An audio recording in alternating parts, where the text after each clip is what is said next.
The immediate effect of the outbreak of war was a further hike in the prices of some staple food, and particularly on energy prices. But this also points to a deeper underlying problem with the world food system.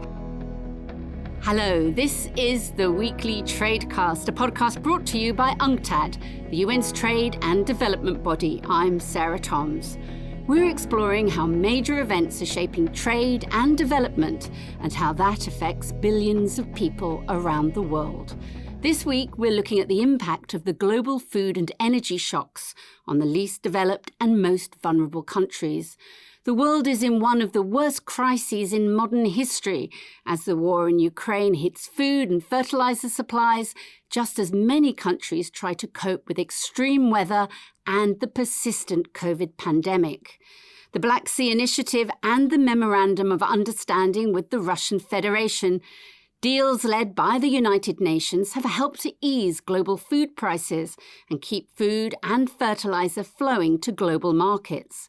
But rising interest rates, high energy costs, and supply chain disruptions have contributed to shortages of fertilizer that have driven up prices worldwide.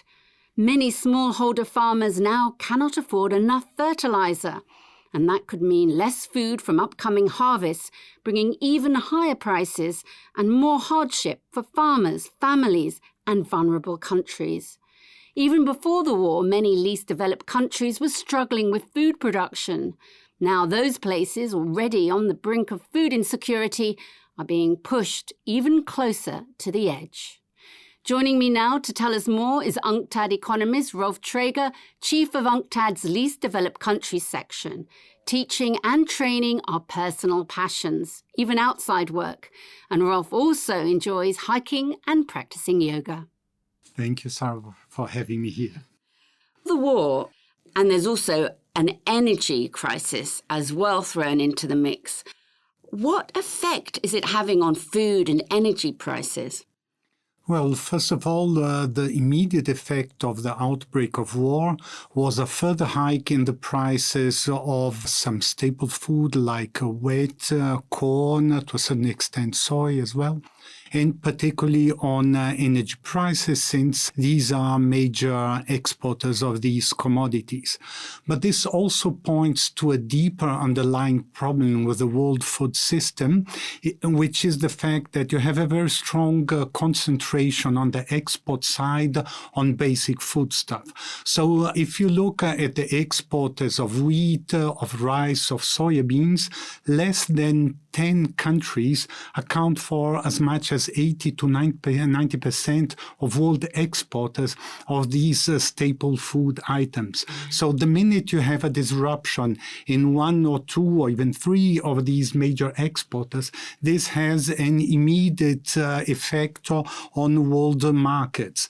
First of all, of over-concentration on the export side and over-reliance on import on the side of many countries, particularly low-income developing countries, several countries in Africa, but also many countries in the Middle East and North Africa. So we have some structural issues there which preceded both the outbreak of COVID and the outbreak of the war in Ukraine. Russia is also a major exporter of fertilizers. So what are the prospects for the next harvest coming up?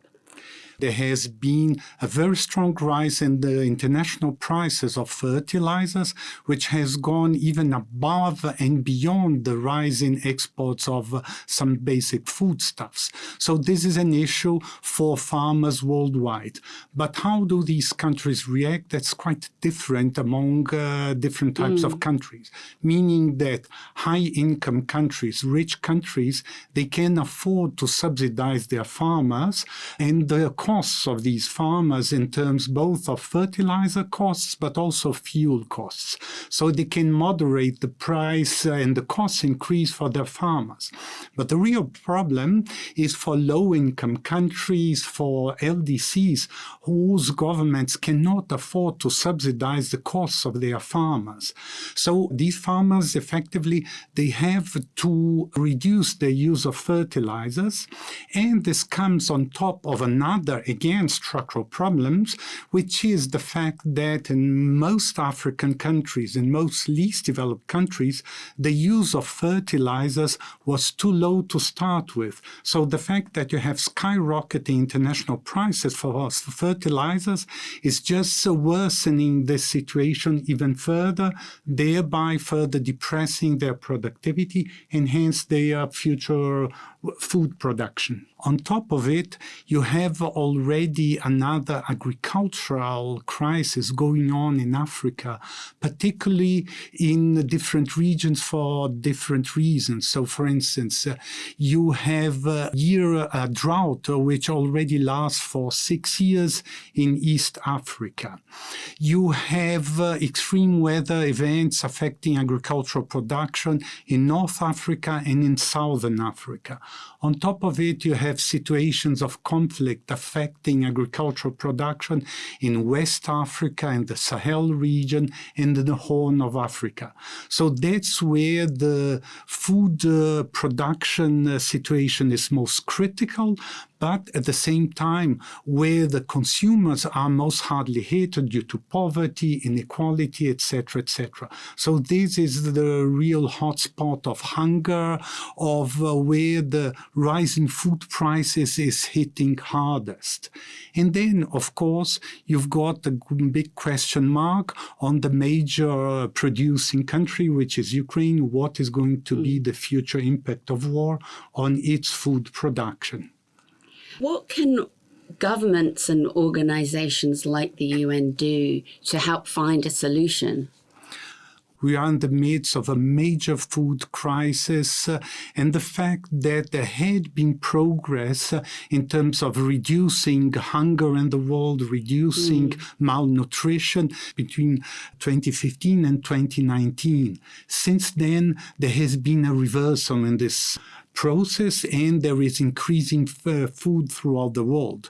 So there is an emergency situation. The international community, so the donor countries, international organizations like the UN, FAO, World Food Programme, etc., they have to fight the fire, which is fight famine, fight hunger crisis, fight food emergencies. So there you need to step up your humanitarian efforts, your hunger-fighting efforts, increasing food availability in these hunger hotspots. But this will only partially solve the situation in the short run. You need to strengthen the resilience of the world food system to future shocks.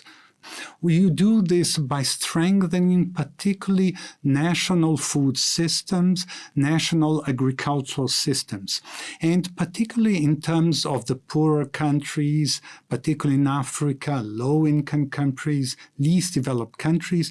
It's very important to strengthen the support for small-scale farmers in terms of their technological knowledge, getting access to finance, and to insurance against the risks of agricultural production, but also you need to strengthen the food marketing systems even internally. Let's not forget that in Africa, between 30 and 40% of all harvests are lost in the post-harvest phase because of deficiencies in the logistics system, in the storage system. And here, international donors, international organizations have a very strong role to play in strengthening their financing, to increasing their finance, to bolster the strength of the agriculture and food production system. It's not just this crisis, is it? A lot of these countries, even though they're very fertile, have always had an endemic problem as far as growing their own crops. Why is this? Why is it such a problem in so many of these countries, particularly in Africa? Well, this goes back several years and to the fact that you used to have some sort of a system of support to agricultural production, whether it was technical extension services, in some cases subsidies, in some cases guaranteed prices to producers, which were based basically dismantled towards the end of the 1990s and early 2000s. And because there were problems, etc., it was not always efficient, which is true. But the problem is that many of these support systems were dismantled and nothing was put in place to replace them. So now we are paying the price for this.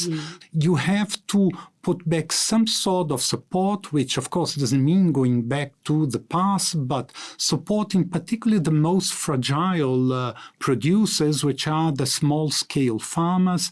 Let's not forget that particularly in the poorer countries, the bulk of small-scale producers are women, which face all sorts of restrictions in their access to credit, to produce goods, which can be as simple as bicycles, radio. So you need to put in place some sort of support in terms of financing, in terms of technology, to increase their productivity, but also to bolster their readiness to face the uncertainties which are inevitably related to farm production. There needs to be a balance between self-reliance and reliance on international markets. You cannot go too far in one direction or the other. Another lesson is that we are in a world in which we have accelerating climate change crisis and climate change-related extreme weather events. So we need to strengthen the resilience of farmers, of food producers to extreme weather events. This goes in terms of the choice of seeds, of irrigation systems, of the type of fertilizers that farmers use, all of which need to be weather resilient, because we know that unfortunately these events are only going to worsen and accelerate in the future. Thank you so much, Rolf.